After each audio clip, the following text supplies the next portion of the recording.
The N64 era was all about the third dimension. Almost every Nintendo character got a new game in a 3D environment.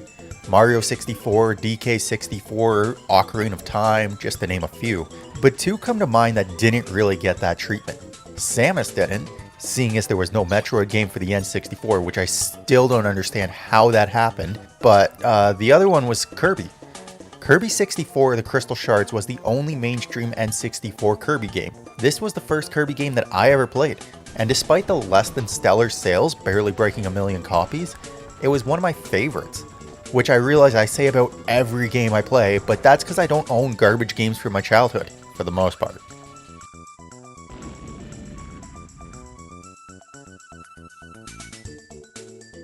Anybody else notice that N64 games don't really have a story to them? I mean, Banjo-Kazooie, oh, my sister's been stolen. Yoshi's Story, Save the Happy Tree, or whatever the hell that mess was. And Mario, let's be real, Peach just has no interest in you, bro, let it go. Kirby 64 is on that level of story. Ripple Star, a planet populated by fairies, is invaded and conquered by dark matter. Ribbon, one of the fairies, flees from their home with the sacred treasure, the Great Crystal. The crystal shatters, and somehow now it's Kirby and friends' job to put it back together and defeat the dark matter.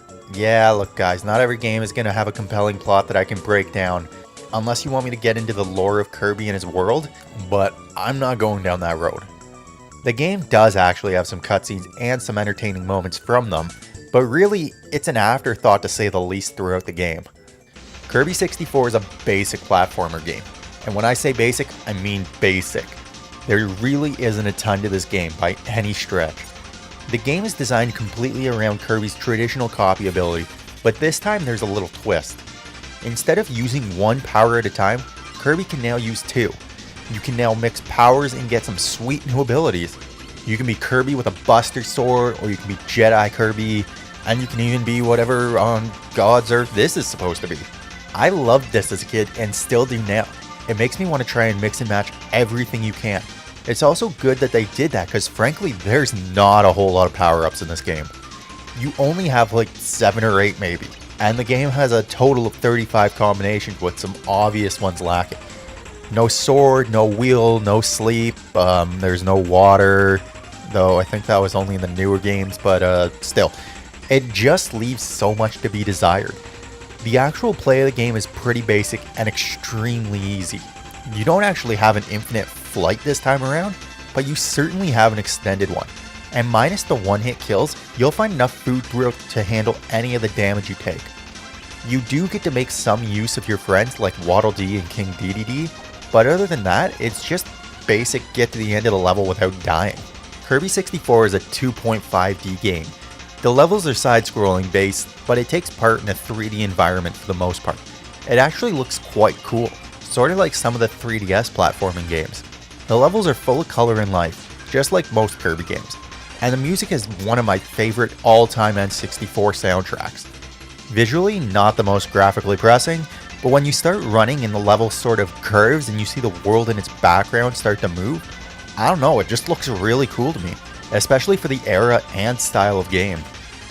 Kirby 64 is an incredibly short game, maybe 2 to 3 hours, which really sucks, because I would have loved to see a bit more, but then again it's the N64 era. The game does give you a few things to collect and some mini games to play, though they don't really add much. At the end of each level, you play a little game, and there you can try to get a card to add to your encyclopedia. Along with that, there are 3 crystals in each level of the game. I guess to add replayability, they made crystals inaccessible without certain power-ups, marked by the colors on the odd rocks blocking your way, and that makes you go back to previous levels to get those power-ups and come back to the level without losing it along the way.